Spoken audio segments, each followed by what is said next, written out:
Isomerism हमारा topic isomerism of coordination compounds. तो isomerism का मतलब क्या है? आइसोमेरिज्म का मतलब आपको ध्यान रखना है, यानी कि सेम मॉलिक्यूलर फॉर्मूला। एक ही वर्ड याद रखना है, यानी कि सेम मॉलिक्यूलर फॉर्मूला एमएफ। यानी कि मॉलिक्यूलर फॉर्मूला सेम होनी चाहिए लेकिन डिफरेंट स्ट्रक्चर। लेकिन क्या होगा, स्ट्रक्चर्स जो होंगे वो डिफरेंट होंगे।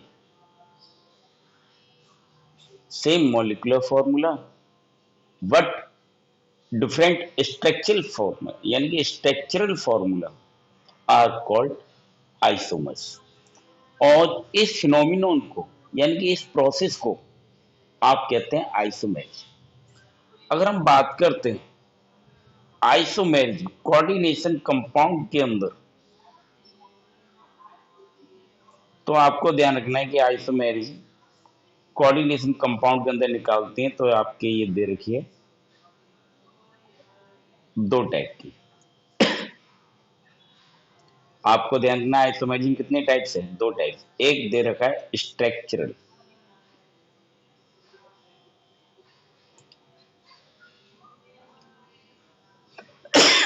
स्ट्रक्चरल आइसोमेरिज्म, और दूसरा दे रखा है स्टीरियो आइसोमेरिज्म।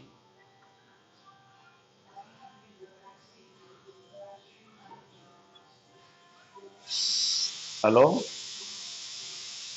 इसको ध्यान से देखना। यानी कि कोऑर्डिनेशन कंपाउंड में दो टाइप के आइसोमेरिज्म है, एक स्ट्रक्चरल, एक स्टीरियो। अब बात आती है स्ट्रक्चरल का मतलब क्या है। यानी स्ट्रक्चरल जो आइसोमेरिज्म होगा उसमें फॉर्मूला तो सेम होगा, यानी कि एमएफ तो सेम होगा, लेकिन डिफरेंट स्ट्रक्चरल अरेंजमेंट होगा। यानी कि स्ट्रक्चर डिफरेंट होंगे। क्यों होंगे? क्योंकि अरेंजमेंट ऑफ एटम्स डिफरेंट होते हैं। ठीक है, around a central metal line. तो आइसोमेरिज्म स्ट्रक्चरल की डेफिनेशन आप बताएंगे, यानी कि द कोऑर्डिनेशन कंपाउंड विच है same molecular formula but different structural formula. It means different arrangement of atoms or groups around central metal line in a coordination compound. एक coordination compound के अंदर atom और groups का different arrangement होना structural isomerism होगा। अब structural isomerism further classified होता है क्योंकि एटम और आइंस का डिफरेंट अरेंजमेंट होगा। तो पहला आपका आता है जैसे लिंकेज आइसोमेरिज्म। लिंकेज,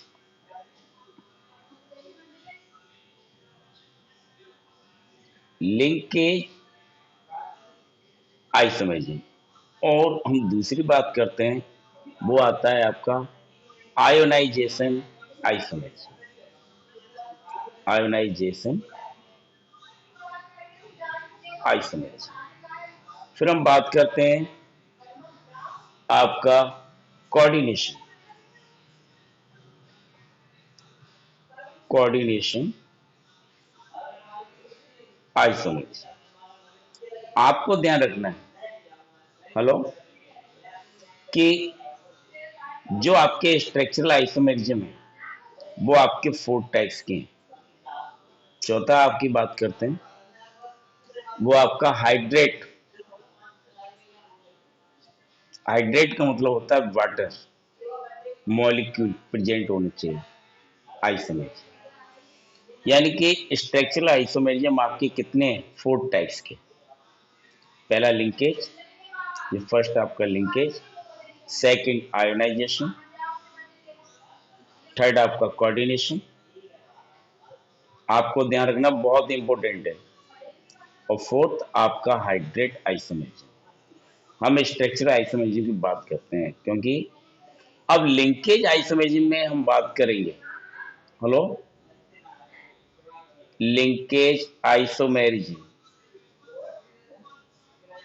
अब लिंकेज नेम से ही पहचानिए बेटा, लिंकेज आइसोमेरिज्म का मतलब क्या है।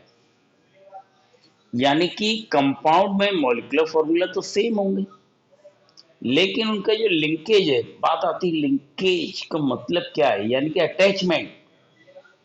जो कोऑर्डिनेशन कंपाउंड होते हैं उसमें लिगेंड का जो अटैचमेंट होगा वो डिफरेंट होगा। तो लिंकेज आइसोमेरिज्म में आपको, आइसोमेरिज्म का मतलब तो पता है, सेम मॉलिक्यूलर फॉर्मूला। मेन बात ये ध्यान रखना है, सेम मॉलिक्यूलर फॉर्मूला। लेकिन लिंकेज आइसोमेरिज्म में तो यानी कि लिंकेज डिफरेंट होगा। किसका? एटम या ग्रुप का। किससे? सेंट्रल मेटल आयन का। हेलो, आप ध्यान से देखिए, आपको पहचान करना है, लैंग्वेज सुनना है, समझना है। यानी कि अटैचमेंट एटम का, ग्रुप का, अगर सेंट्रल मेटल आयन से डिफरेंट है तो लिंकेज आइसोमेरिज्म है। पता है कैसे करेंगे? जैसे मैं आपको कोई कंपाउंड दे दिया, जैसे कोबाल्ट, और कोबाल्ट का मैं आपको एक कॉम्प्लेक्स दे रहा हूं। अब आपको इसमें ध्यान से देखना है कि आइसोमेरिज्म लिंकेज है या नहीं। हेलो बेटा,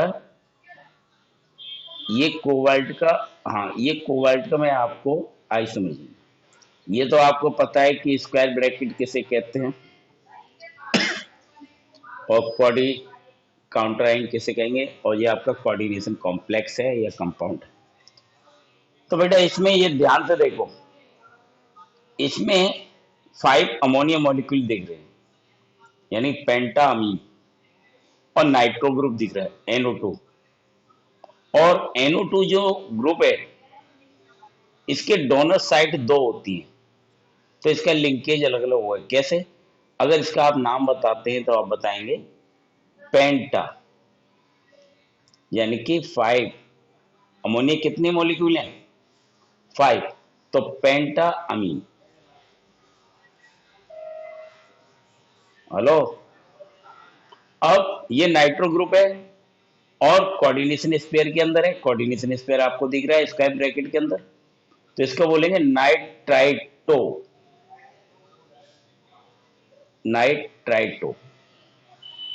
अब ये नाइट्राइटो है, लेकिन लिंकेज, यानी कि ये मेटल आयन कोबाल्ट और नाइट्रो ग्रुप का लिंकेज दिखेगा, अटैचमेंट दिखेगा, वो नाइट्रो ग्रुप है एन से, तो नाइट्राइटो एन, यानी कि नाइट्रो ग्रुप का एन से लिंकेज है इसका, कोबाल्ट का, तो नाइट्राइटो एन। फिर इसके बाद कोबाल्ट की ऑक्सीडेशन स्टेट निकालते हैं, तो हमको निकल के आती है भाई, क्लोराइड कितने हैं, यानी 2, Cl की -1 होती है, -2 हो गया। नाइट्रो ग्रुप की -2 होती है, तो माइनस माइनस -3 हो जाएगा। कोबाल्ट की ऑक्सीडेशन स्टेट निकालेंगे, +3 आएगा, क्योंकि अमोनिया न्यूट्रल लिगेंड है, 0, यानी कि ऑक्सीडेशन स्टेट 0, तो इसको आप बोलेंगे कोबाल थर्ड, क्योंकि ऑक्सीडेशन स्टेट आपने निकाली कोबाल्ट थर्ड। फिर काउंटर आयन नॉन मेटल है, इसको बोलेंगे आप थर्ड के आगे क्लोराइड। क्लोराइड। हेलो, ये आईयूपीएसी ने मैंने कोऑर्डिनेशन कंपाउंड का लिखा है, प्रैक्टिस में भी आना चाहिए। अब इसका लिंकेज आप दिखाएंगे तो आपको कैसे दिखाएंगे? CONH3 का होल 5, अब ONO, यानी कि मैंने लिंकेज चेंज कर दिया, देखिए जरा, और ये स्क्वायर ब्रैकेट। हेलो, और Cl2, देखिए जरा लिंकेज आइसोमेरिज्म में कहा NO2, यानी N से लिंक था सेंट्रल मेटल, यानी कि नाइट्रो ग्रुप। अब यहां भी नाइट्रो ग्रुप है, लेकिन लिंकेज O से होगा, यानी कि कोबाल्ट से ऑक्सीजन के बीच में कोऑर्डिनेट बॉन्ड बनेगा, यहाँ नाइट्रोजन एटम के बीच में कोऑर्डिनेट बॉन्ड बनेगा। तो ये लिंकेज डिफरेंट हो रहे हैं, जबकि फॉर्मूला सेम है। ध्यान से देखिए, अगर इसका भी आईयूपीएसी नेम निकालते हैं तो सेम आएगा, बस यह नाइट्राइटो एन की जगह ओ आएगा, यानी कि बाकी का सेम रहेगा। अगर इसका आईयूपीएसी लिखेंगे तो सेम ऐसे रहेगा जैसे आपने ऊपर लिखा है, बस यहाँ नाइट्राइटो ओ की एन की जगह ओ हो जाएगा, बाकी का सारा चीज ये सेम रहेगा। देखो ध्यान से देखो, ये लिंकेज आइसोमेरिज्म समझ में आ गया बेटा? क्लियर है? अब जब लिंकेज आइसोमेरिज्म समझ में आ गया तो इसके बाद हम बात करते हैं दूसरा आइसोमेरिज्म है आयोनाइजेशन। कौन सा? आयोनाइजेशन। अब आयोनाइजेशन का मतलब क्या होता है आपको पता है या नहीं पता है बेटा? आयोनाइजेशन किसे कहते हैं? अरे आइंस में कन्वर्ट होना, आइंस में कन्वर्ट होना आयोनाइजेशन है। उसके लिए आपको एनर्जी की जरूरत पड़ती है, वो आयोनाइजेशन है एंथैल्पी की। अब बेटा ध्यान से देखिए, आयोनाइजेशन आइसोमेरिज्म की बात करते हैं तो आपको ध्यान रखना है द कंपाउंड विच है सेम मॉलिक्यूलर फॉर्मूला, क्योंकि आइसोमेरिज्म का मतलब तो वही है same molecular formula but different ions in the solution. यानी कि कोई भी कोऑर्डिनेशन कंपाउंड आपको मिलता है, अगर उसका हम सॉल्यूशन प्रिपेयर करते हैं तो उसके आइंस क्या तो होनी चाहिए? डिफरेंट। तो इसको कहेंगे आयोनाइजेशन आइसोमर्स, और इस फिनोमिनन को कहेंगे आयोनाइजेशन आइसोमेरिज्म। तो कैसे पहचान करेंगे कि ये डिफरेंट आइसोमर हमको दे रहा है? क्योंकि इसमें सिंपल है कि आइंस डिफरेंट होनी चाहिए, यानी कि मेन पॉइंट याद रखें तो डिफरेंट आइंस मिलने चाहिए किसके अंदर? सॉल्यूशन के अंदर। बात समझ रहे हो? Different ions. अगर आयोनाइजेशन आइसोमेरिज्म ऑब्टेन कर रहे हैं तो डिफरेंट आइंस मिलने चाहिए किसके अंदर? जब आप उसे वाटर में डिजोल्व करेंगे तो सॉल्यूशन में डिफरेंट आइंस आने चाहिए इन सॉल्यूशन। हेलो, मैं आपको कोई भी एक कोऑर्डिनेशन कंपाउंड दे रहा हूं, लेकिन आपको पहचान करना है। ये पेपर में आपको लिखा मिलेगा, जैसे मैंने दे दिया कोबाल्ट ब्रोमाइड, ये कोबाल्ट ब्रोमाइड भी दे दिया है। और इसमें चलिए अमोनिया लगा देता हूँ, NH3 का होल 5 कर देता हूँ और स्क्वायर ब्रैकेट कर देता हूँ, ये स्क्वायर ब्रैकेट। अब काउंटराइन मैंने सल्फेट बना दिया। देखिए इस कॉम्प्लेक्स यानी कि ये कोऑर्डिनेशन कंपाउंड को ध्यान से देखना। अब इसी चीज को मैं चेंज कर रहा हूं, थोड़ा सा चेंज कर रहा हूं, यानी कि ब्रोमाइड को मैं काउंटर आयन बनाऊंगा और सल्फेट आयन को कोऑर्डिनेशन स्पेयर के अंदर रखूंगा मैं, यानी इसे लिगेंड बनाऊंगा। तो इसी चीज को आप ध्यान से समझे, यानी कि CO ब्रैकेट में SO4 और NH3 यानी कि अमोनिया के 5 मॉलिक्यूल अटैच है, तो ये NH3 पेंटा। अब मैंने स्क्वायर ब्रैकेट लगा दिया क्योंकि कोऑर्डिनेशन स्पेयर के अंदर मैंने सल्फेट को डाल दिया और ब्रोमाइड को बाहर निकाल दिया। अब मैं इसका सॉल्यूशन बनाता हूं। अगर मैं इसको वाटर में डिसॉल्व करता हूं तो ध्यान से देखेंगे इसके कौन कौन से आयंस निकलेंगे। अगर मैं इसको वाटर में डिसॉल्व करता हूं तो कौन से आयंस निकलेंगे? तो डिफरेंट आयंस निकलेंगे। देखना, इसको मैंने डिसॉल्व किया तो ब्रोमाइड आयन मिलेगा, ठीक है, और प्लस कॉम्प्लेक्स आयन। देखो, यानी कॉम्प्लेक्स आयन यानी कि CO ब्रैकेट में SO4 और फिर NH3। इसको ध्यान से देखना, यानी कि मैं इसके आगे कंपाउंड को मैं यहां लिख रहा हूं, आप ध्यान से देखेंगे। हेलो, यानी कि यहाँ प्लस लगा के जो कंपाउंड बन रहा है वो मैं यहाँ लिख रहा हूँ, आप देखिए, यानी कॉम्प्लेक्स आयन बनेगा। और ये भी पता होना चाहिए कौन सा कॉम्प्लेक्स आयन बनेगा, पॉजिटिव या नेगेटिव। NH3 को होल 5 और ये स्क्वायर ब्रैकेट लगाया और इस पर मैंने चार्ज दिखा दिया, ठीक है। अब आप पे पॉजिटिव चार्ज मैंने इस पे दिखा दिया, देखिए। तो यानी कि ये तो कॉम्प्लेक्स आयन हो गया, यानी कि कैटायनिक कॉम्प्लेक्स। हेलो, और जब इसको डिजोल्व करेंगे तो सल्फेट आयन ऑब्टेन होगा। क्या होगा?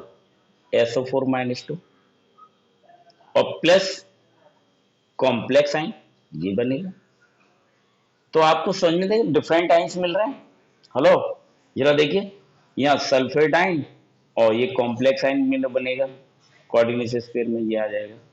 और यहां पर आपने देखा तो ब्रोमाइड आयन ये रहा, और ये कोऑर्डिनेशन कॉम्प्लेक्स आयन। तो ये आपके क्या लिंक क्या कहते हैं, आयोनाइजेशन हो रहे हैं। तो मेरा जो डेफिनेशन है वो क्या है, यानी कि ionization isomerism gives different ions in solution. तो कॉम्प्लेक्स आपको देखने, अगर ये दो कॉम्प्लेक्स या कोऑर्डिनेशन कंपाउंड आपको गिवन है तो पहचान करना है कि भाई ब्रोमाइड कोऑर्डिनेशन स्पेयर के अंदर है, तो और सल्फेट काउंटर आयन है, तो ये आयंस मिलेगा। अब उल्टा कर देंगे, सल्फेट आयन को कोऑर्डिनेशन स्पेयर के अंदर रख दिया, ब्रोमाइड को बाहर रख दिया, तो आपको ध्यान रखना है ये कौन सा, यानी ब्रोमाइड आयन मिलेगा, यानी सल्फेट आयन मिलेगा, ब्रोमाइड आयन मिलेगा, और कॉम्प्लेक्स आयन सेम मिलेंगे, पॉजिटिव पॉजिटिव। तो ये आपको ध्यान रखना है, ये आपके हो गए आयोनाइजेशन आइसोमेरिज्म। बेटा यहां तक क्लियर हुआ? हेलो, ठीक है। अब हम आगे, जब आप कोऑर्डिनेशन आइसोमेरिज्म करेंगे यानी कि थर्ड, तो आपको डेफिनेशन सेम रहेगी, क्योंकि आइसोमेरिज्म का मतलब वही है, सेम मॉलिक्यूलर फॉर्मूला। लेकिन इसके अंदर एक मेन बात आती है, यानी कंपाउंड के अंदर कैटायनिक एनायनिक दोनों कोऑर्डिनेशन स्पेयर होते हैं, यानी कि ऐसे कंपाउंड उसमें कोऑर्डिनेशन स्पेयर कैटायनिक भी हो और एनायनिक भी हो, ठीक है। लेकिन आइसोमर डिफरेंट होंगे, क्योंकि लिगेंड का डिस्ट्रीब्यूशन डिफरेंट होगा। तो आपको सिंपल भाषा में याद रखना है, यानी कि cationic anionic coordination sphere present होनी चाहिए, और लिगेंड, जो लिगेंड का डिस्ट्रीब्यूशन डिफरेंट होनी चाहिए। तो आपको कैसे ध्यान रखेंगे, कैसे पता करेंगे, तो आपको सिंपल ध्यान रखना है, यानी कि प्रेजेंसी दोनों होनी चाहिए, किसकी, यानी presence of cationic cationic and anionic,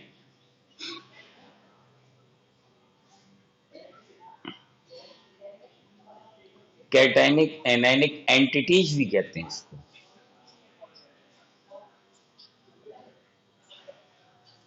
और कोऑर्डिनेशन स्पेयर भी कहते हैं। लेकिन जो डिफरेंट होना चाहिए, यानी कि डिफरेंट पॉइंट जो होना चाहिए वो है आपका डिस्ट्रीब्यूशन ऑफ लिगेंड, यानी डिफरेंट फॉर्म होनी चाहिए, किसकी, डिस्ट्रीब्यूशन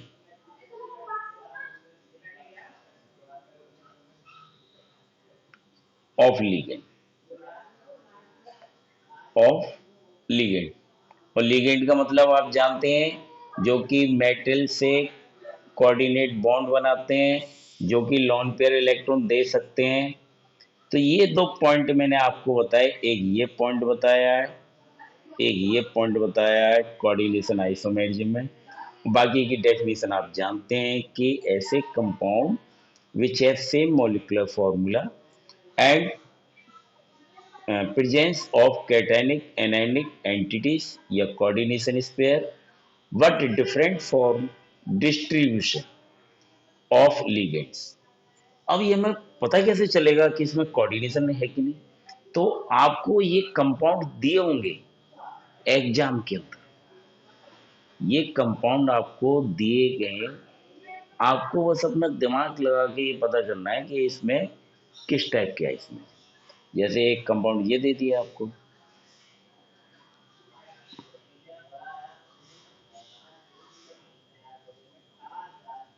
आपने इसको NH3 और इसको, और ये आपने इसका डायरेक्ट गिरा दिया, और इसी के साइड में दूसरा भी कंपाउंड दे रखा है क्रोमियम और CN6, ये तो कुछ ज्यादा, आपको ध्यान देना है। हेलो, हेलो, अब यहाँ पहचान करो जरा, इसमें कोऑर्डिनेशन स्पेयर दिखाई दे रहे हैं आपको, ये कोऑर्डिनेशन स्पेयर दो, कोऑर्डिनेशन स्पेयर दो दिखाई दे रहे हैं। अब यहाँ पर आप देखेंगे लीगेंड का डिस्ट्रीब्यूशन डिफरेंट करना है। क्या मतलब है? यानी कि जो NH3 दे रखा है, NH3 6 है ये, यानी हेक्स, इसका नाम देखिए हेक्सामीन कोबाल्ट, ठीक है, और इसका नाम हेक्सासाइनो क्रोमियम। अब आपकी प्रॉब्लम ये आ रही है, ये तो हमारे समझ में आ रहा है, लेकिन हमें प्रॉब्लम इस बात की आ रही है कि भाई ये बताइए इसमें कोऑर्डिनेशन है कि नहीं। तो आप क्या करेंगे, साइनाइड को यहाँ अटैच कर देंगे और अमोनिया को यहाँ कर देंगे। यानी कि आप लीगेंड चेंज कर रहे हैं, क्योंकि हमने क्या लिखा है, डिस्ट्रीब्यूशन ऑफ लीगेंड, तो डिफरेंट डिस्ट्रीब्यूशन होना चाहिए। तो डिफरेंट डिस्ट्रीब्यूशन कैसे होगा, आप सीधा कर देंगे CO CN का होल 6, ये हो गया। और इसके बाद फिर इसका डायरेक्ट लाएंगे CrNH3 तो होल 6। अब ये दोनों कंपाउंड जो दे रखे हैं, ये और ये, तो आपको ध्यान से देखना है इसके अंदर कौन सी आइसोमर है। अब आप देख लीजिए, कोऑर्डिनेशन आइसोमेरिज्म दिखाई देगी इसके अंदर। देखो लीगेंड डिफरेंट हो रहे हैं, इस कोबाल्ट पे अमीन जोड़ा हुआ है, या इसी कोबाल्ट पे साइन, या क्रोमीन साइनो है, या अमीन, यानी कि ये वाला लीगेंड क्रोमिक पास बन जाएगा और साइनो वाला लीगेंड कोबाल्ट पास बन जाएगा। तो डिफरेंट फॉर्म हो गया अरेंजमेंट ऑफ लिगेंड्स या distribution of ligand. Hello, clear हो गया? इसके बाद लास्ट आती है आपकी स्ट्रक्चरल आइसोमेरिज्म, सॉल्वेट या हाइड्रेट। तो हम बात करते हैं hydrate, hydrate isomerism. Hello, hydrate isomerism या सॉल्वेट भी कह सकते हैं। हाइड्रेट का मतलब सॉल्वेट, यानी वाटर प्रेजेंट होना चाहिए। हेलो, प्रेजेंट हो या एब्सेंट। अब आपको हाइड्रेट में कोई पहचान करना है कि आइसोमेरिज्म का मतलब सेम डेफिनेशन है, same molecular formula, but different in number of water molecule, यानी कि सेम तो मॉलिक्यूलर फॉर्मूला होंगे, ये तो डेफिनेशन फिक्स है क्यों आइसोमेरिज्म में। अब हाइड्रेट का मतलब है डिफरेंट,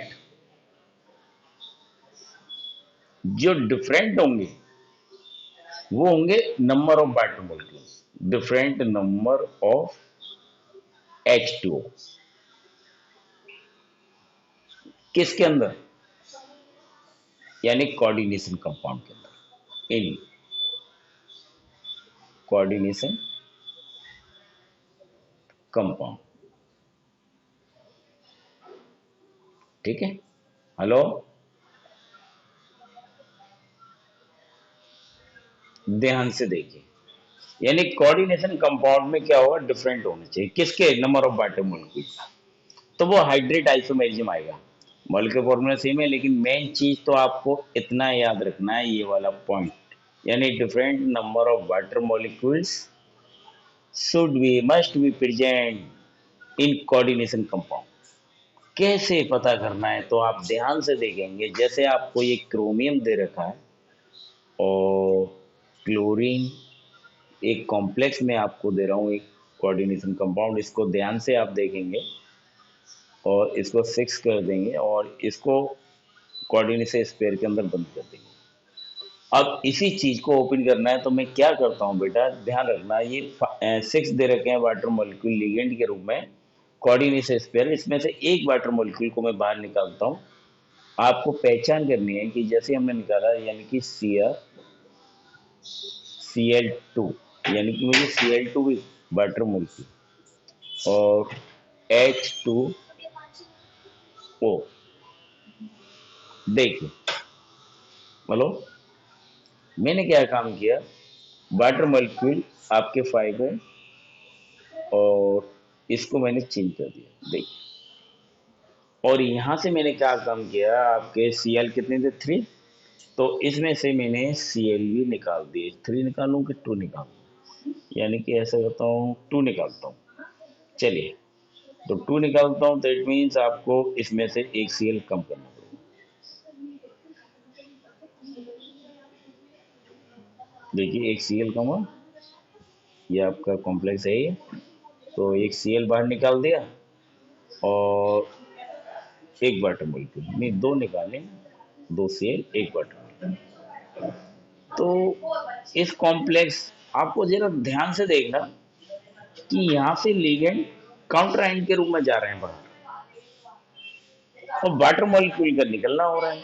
इसको भी ध्यान से देखना, जैसे Cr दे रखा है और Cl2, और मैं फिर निकालना चाहता हूँ तो वाटर मॉलिक्यूल और निकालता हूँ।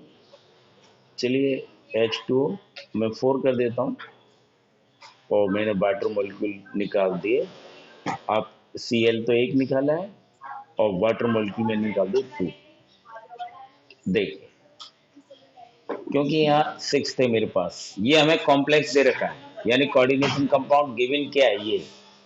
अब ये भी आपको अपने माइंड में रखना है कि इसमें कौन सी वाटर मॉलिक्यूल दे रखा है, और इसके बाद इसमें से एक वाटर मॉलिक्यूल बाहर निकाल दिया, दो Cl निकाल दिए, यानी कि जो डिफरेंट फॉर्म आ रही है तो वो वाटर मॉलिक्यूल की आ रही है।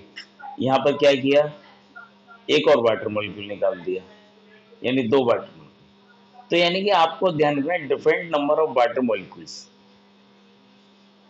अब different number of water molecule, जैसे ये आपका ए कंपाउंड गिवन होगा पेपर में, ये बी कंपाउंड गिवन होगा, ये आपका सी। आप ध्यान से पहचानिए, इसका आईयूपीएसी नेम लिखने की कोशिश करना है। तो ये आपका हाइड्रेट आइसोमेरिज्म हो रहा है। यहाँ आईयूपीएसी आप लिख सकते हैं hexa aqua trichloride chromium third. यहाँ आप निकालेंगे पेंटा एक्वा क्लोराइडो, एक है तो मोनोक्लोराइडो कह सकते हैं, chromium third chloride mono aqua. इसके बाद यहाँ बोलेंगे टेट्रा एक्वा, यहाँ पेंटा था यहाँ tetra, tetra aqua dichlorido chromium third chloride di aqua. मेरी बात को समझ रहे हो, ये तो मैंने आपको आईयूपीएसी हालांकि प्रैक्टिस करने के लिए बोला है, आप करिए। मैं एक आईयूपीएसी आप कर दे रहा हूँ, उसी हिसाब से आप सेट करना, जैसे मैं इस वाले करूँ, यानी कि आप बोलेंगे टेट्रा एक्वा डाइक्लोराइडो डाई क्लोराइड, फिर डाई एक्वा, नहीं क्रोमियम थर्ड, क्रोमियम, आपको देखना है ये हो गया क्रोमियम थर्ड, और इसके बाद बोलेंगे डाई एक्वा, डाई एक्वा। तो मैंने ये सी कंपाउंड का आईयूपीएसी नेम लिख के दिया है, बी का खुद प्रैक्टिस करेंगे।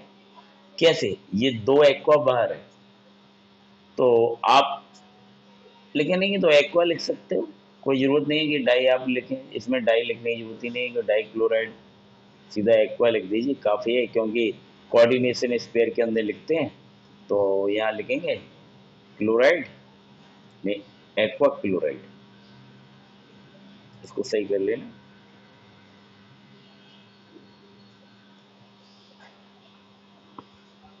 यानी कि एक्वा क्लोराइड,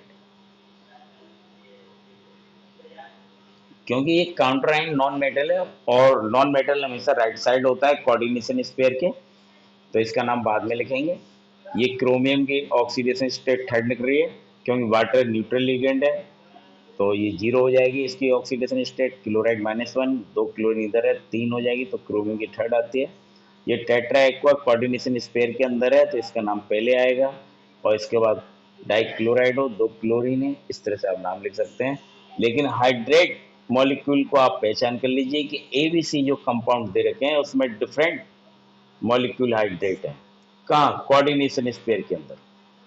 पहले 6, फिर 5, फिर 4। इसका मतलब आपको ध्यान रखना है, पहले एक वाटर मॉलिक्यूल निकालना है, फिर आप 2 वाटर मॉलिक्यूल निकालना है। क्लोरीन आप अगर नहीं निकालते हैं तो कोई प्रॉब्लम नहीं, जैसे मैंने यहाँ Cl2 निकाल दिया, कोई प्रॉब्लम नहीं, आप ना निकालें और निकालें तो कोई प्रॉब्लम नहीं। ठीक है।